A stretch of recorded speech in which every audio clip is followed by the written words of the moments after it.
nationally in the US, we are almost saturated by factory farms. I mean, basically almost 100% of the food that we eat is produced in factory farms. I mean, of course, there are things like local and organic and CSAs, but that's a tiny proportion right now of the food market. So by and large, our food system is an industrialized food system in the US, and factory farms for producing meat, dairy, and egg products are central to that. So we are a factory farm nation. Internationally, the situation is a little bit different.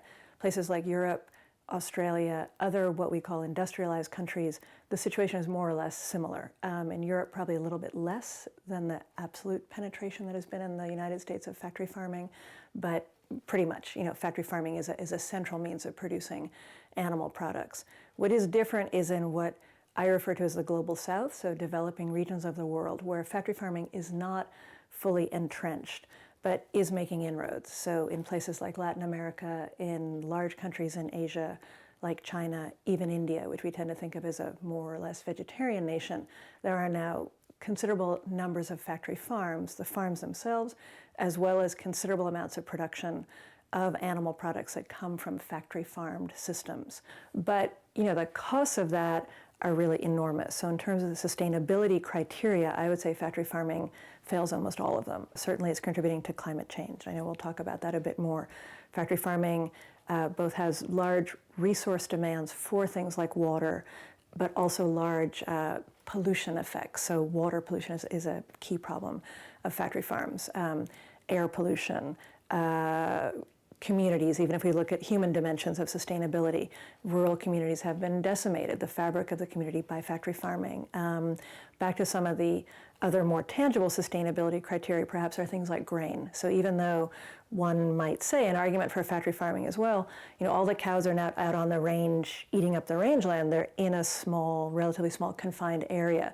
But all those animals need to be fed. And another aspect of factory farming is the animals are bred and fed to grow as quickly, as big as they can, to slaughter weight, because that's obviously where the money is made. If you can produce an animal in 42 days like a broiler chicken, it's much cheaper than if that chicken lives for a couple of years. So there's huge demand for grain, and we see that in the United States, where basically we have a monoculture agricultural system producing commodity crops. And when I say that, I mean things like corn, soy.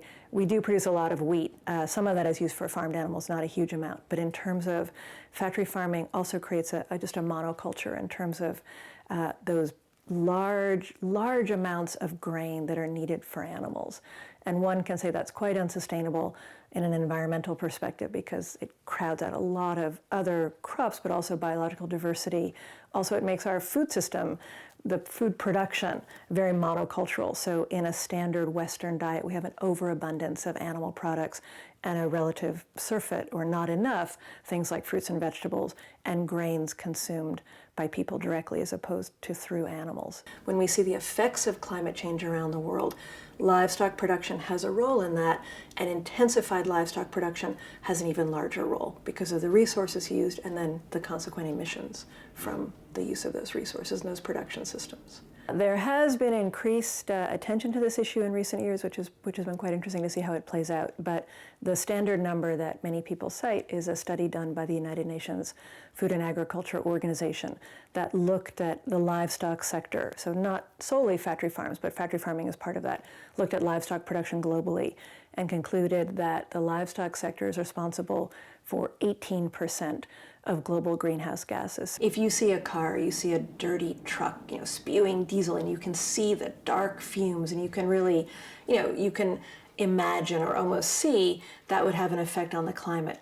I think because most means of food production are hidden away, factory farms are basically indoor facilities, so even if you drive by, yes, you may well smell them, but you don't see the animals, you don't know exactly what's going on there.